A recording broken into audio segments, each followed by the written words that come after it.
Welcome to another edition of Coffee with Father James, the winter edition. As you can see from our intro video, we do have an actual winter introductory video. It's fantastic because it seems that those of you who have been dreaming of a white Christmas, looks like your dreams have come true. Just please stop singing, let it snow, let it snow, let it snow, because we got enough of it and it's cold enough as well. I'm glad I've got this Yeti mug. Do you know this morning I made a cup of tea and 2.5 hours later it was still hot. It was amazing. So anyway, this will stay hot and, well, it's a Yeti mug. It is actually freezing cold on the outside but warm on the inside. Folks, it's good to connect with you today. It's our final coffee video before Christmas and we won't be doing another one until after Christmas. I think January 10th will be the next one. We were thinking through what are the most important things we need to talk about. And, you know, the genre of these videos, by the name, you know, Coffee with Father James, it's almost as if we're going for coffee together. There's a degree to which I'm being maybe vulnerable or unfiltered, unscripted anyway, for sure. And there's a little bit of a risk in that, and today I'm feeling it. I'm feeling a bit of a risk because you're getting me today as I am. Today, yesterday, I've been working on the report for the bishop to do with the work of the listening committee. Now, the listening committee is a group of parishioners who facilitated a listening process throughout the parish with parish groups. We had big gatherings here in this location, 3 large gatherings. They did a lot of specific meetings with different ministry groups in different locations. They did phenomenal work. But they put together a report. There were a 10-page document of all the notes from the feedback sessions. We've got all the handwritten submissions, all the emails. And I've been reading all this stuff for the last couple of days. And well, I quit. Only kidding, only kidding. I told you it was going to be dangerous. But you know something, it's not easy, right? It's very, very, very difficult because we really listened and we heard, you know, we touched people's pain, the pain of the people who are grappling with the question of the closure of churches, which of course the ultimate decision is the bishop. Yes, we had a focus group last year. We did a study and we made a firm recommendation that we move forward in this way, but it ultimately is the decision of the bishop. I'm going to keep moving around so I don't freeze here. But it's painful, isn't it? And people are upset. People are angry. I don't think there's any process that could be perfect. I don't think anyone could pull off a perfect process in this. And when it comes to human beings, where there's a lot of high emotions, a lot at stake, people inevitably get hurt when there's breakdown in communication. And, you know, we did this amalgamation thing during a global pandemic. You know, there was so much in the feedback from people that was a source of hurt for people that I realized, you know, a lot of this, how it went down is due to COVID. Like, you know, we would not have gone about this in a particular way if it wasn't for the pandemic. So that certainly made it difficult. But look, it comes down to this, that a lot of the feedback, not all of it, a lot of the feedback basically is, you know, change nothing. Simple as that. Change nothing. Even some of the feedback acknowledge, look, even if we only have 5 years left before we completely die, that's okay. Just leave us alone and we can use whatever resources that we had in the past and we'll be happy with that. But you know something? I didn't come here. I don't believe God has called me to be pastor of Our Lady of Guadalupe in Dartmouth at this time to babysit a dying process. Not at all. I don't believe that has to be the way of it at all. I believe that there is a dying process that we have to undergo for the sake of coming to life. And one of the obvious things, of course, is that we cannot maintain this infrastructure that we've had for decades and decades when we have a fraction of the people and when society has changed so much and our needs are different. It's as simple as that. So it's difficult, and look, I'm willing to take the body blows. I'm willing to take it, but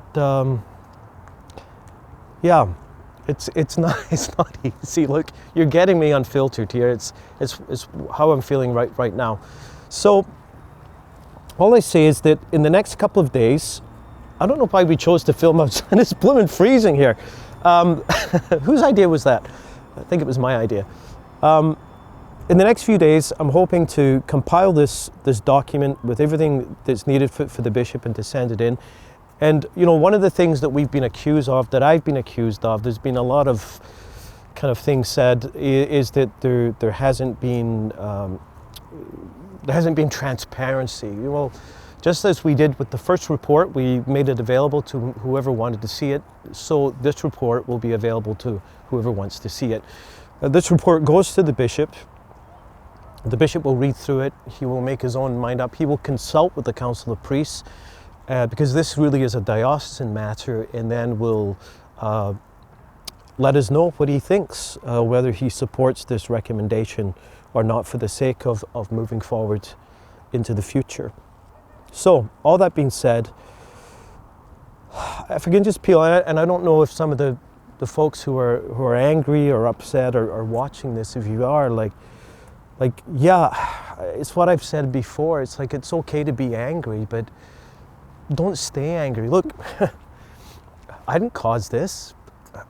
I mean, the problems that we're suffering from right now, I've been building for decades and decades and decades, and we're trying to bring resolution. We're trying to find a solution. Is it perfect? No. I'm sorry, you're not going to find that.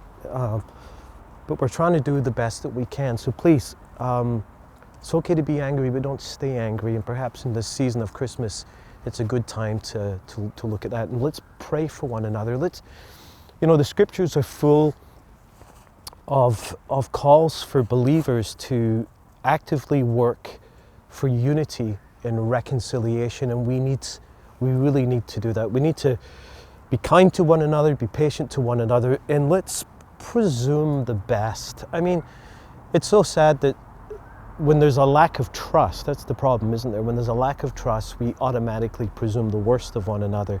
And if that's ever happened to you, you know that it's a painful thing for someone to presume the worst of you.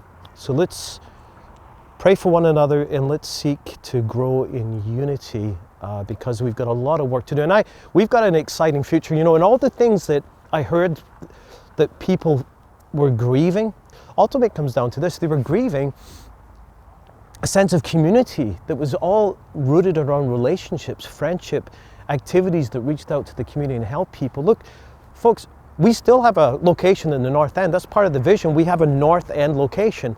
We're just getting that going. There's going to be a million things that we can do there. And community is going to be at the heart of what we want to do and what we want to become. So that's the listening committee. The other thing that's happening is we formed another committee called the Dreaming Committee. And this committee is looking at designing and facilitating a consultation process with parishioners of Our Lady of Guadalupe Parish around the question of a renewed building, a possible renewed building on this location. You've heard me quote before the quote attributed to Winston Churchill, who said that we design our buildings before they're built, they design us after they're built, and this building, incredibly innovative for the 1960s, I don't believe serves our present purpose, nor will it into the future, because that's what we want to talk about. We're talking about the next 20, 30, 40 years. What do we need to do for the sake of that future? And so we want a process of consultation wherein we hope to, raise awareness, raise excitement, buy-in around the idea of a possible renewed building, and also to harvest ideas about values. What values do we want to see in what we may do, and even some very concrete ideas. So here's what's going to happen. Just like with the listening committee, there's going to be a variety of types of consultation, but the main part is going to be 3 sessions. So I want to give you those dates to kind of save the dates. It's going to be really important because all three sessions are connected together. So if you want to be a part of session 3, where we're going to get into really concrete ideas about a building, we're really inviting you to be part of the whole process as well. Who knows? Because of the COVID situation, it might be all online. Who knows what's going to happen? Who knows what's going to happen with this Omicron thing? Speaking of which, even the next week, we don't know what's going to happen, do we? We just got the news today that we've had another high in the number of COVID cases, which is incredibly scary. But we're waiting to hear news from the province. But at this point, we still have plans for our 3 Christmas liturgies and our 2 liturgies in the Feast of the Holy Family. As mentioned before, but we did give first priority to people who don't have internet, who can't join us on live stream. By the time you're watching this, general registration, sorry, I think the cold is getting my brain, will be open, and we are until Wednesday afternoon asking you to only register for one of the 5 masses, to give everyone a chance to get to one of the masses over Christmas weekend. We've got the 3 Christmas masses, the 2 on Sunday. After Wednesday afternoon, again, it's free, it's open, anyone can register, so please keep that in mind. Finally, it is the season to be jolly and cold. And in the spirit of Christmas, you know, it's been a year and a half that I've been here. It's been a tough journey, but it's been amazing as well. And like in any parish, there are amazing people in this parish, and I want to thank each and every single one of you for all that you do, all the ways that you support the mission of this parish, all the ways in which you've been patient, put up with myself and all of my limitations and all of my weaknesses, and thank you for your support, and thank you for your encouragement at times. And I believe we've got an incredible future ahead of us. This year was a very interesting year. Next year, it's going to be even more interesting. So keep praying, but thank you, all of you, and I wish you all a very joy-filled and peaceful celebration of Christmas. God bless you all.